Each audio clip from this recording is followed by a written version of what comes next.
ये तीन आग प्राणी को जलाती हैं, दैहिक दुख, भौतिक दुख, दैविक दुख। महाप्रभु जी क्या कहते हैं?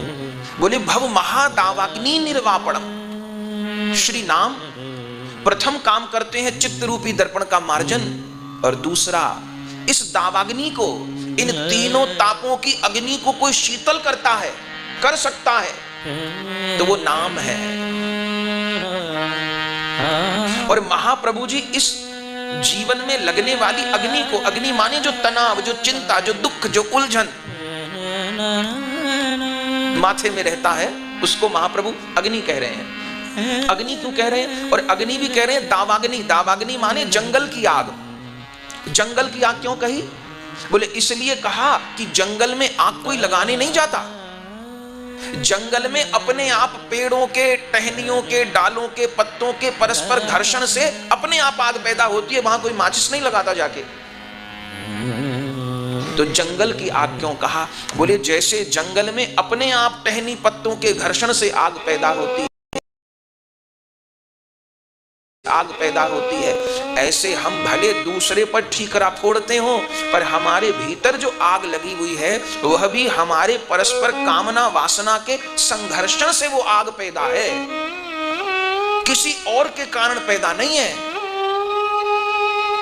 वो स्वतः हमने अग्नि लगा रखी है, तो जब लगाई हमने है तो बुझाएगा कौन?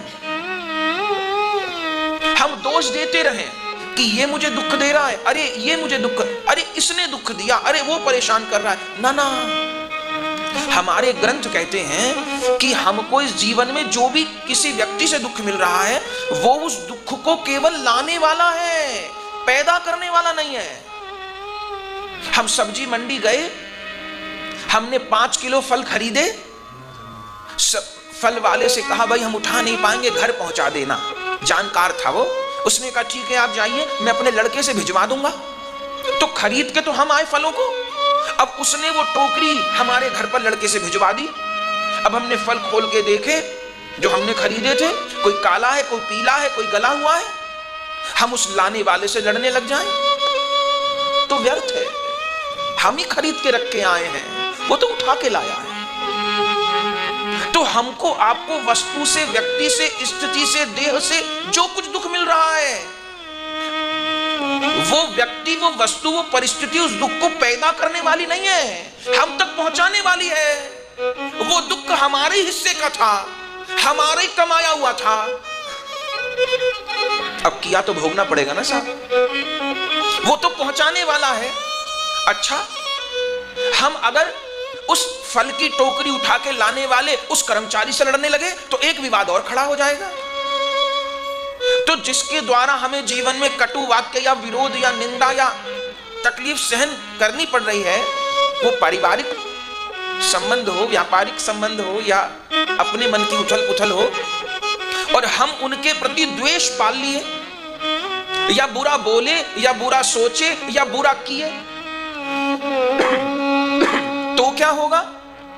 तो ये होगा कि अभी वो पिछला तो हिसाब बराबर नहीं हो रहा है, एक नया कर्म हम और खड़ा कर रहे हैं साथ साथ। पिछले को तो नहीं अभी पूरा माइनस कर पाए, एक नया कर्म और सृजन कर रहे हैं। तो तरीका क्या है जीने का? तरीका ये है कि प्रारब्ध भोग और भजन कर। प्रारब्ध भोग, हंस के भोग चाहे रो के भोग, प्रारब्ध भोग और भजन कर। मैं दोष नहीं दूंगा, मीराबाई जी के चरित्र में कोई बताए, हमको आपको मीराबाई से ज्यादा दुख तो जीवन में नहीं मिले होंगे। कितने दुख, कोई एक जगह लिखा बताए कि मीराबाई जी ने किसी को दोष दिया हो कि ये बहुत बुरा, वो बहुत बुरा, ये ना ना ना ना, ना। विष का प्याला राणा भेजा, पीवत मीरा हासी रे, पग घुंघरू बांध मीरा नाची रे। मैं तो अपने श्याम सुंदर की आप ही हो गई दासी रे। लोग कहे मीरा भई भामरी, सास कहे कुल नासी रे। कोई बात नहीं, पग घुंघरू बांध मीरा नाची रे। मीरा के प्रभु कब रे मिलोगे, जन्म जन्म की प्यासी रे पग घुंघरू। किसी को बुराई नहीं,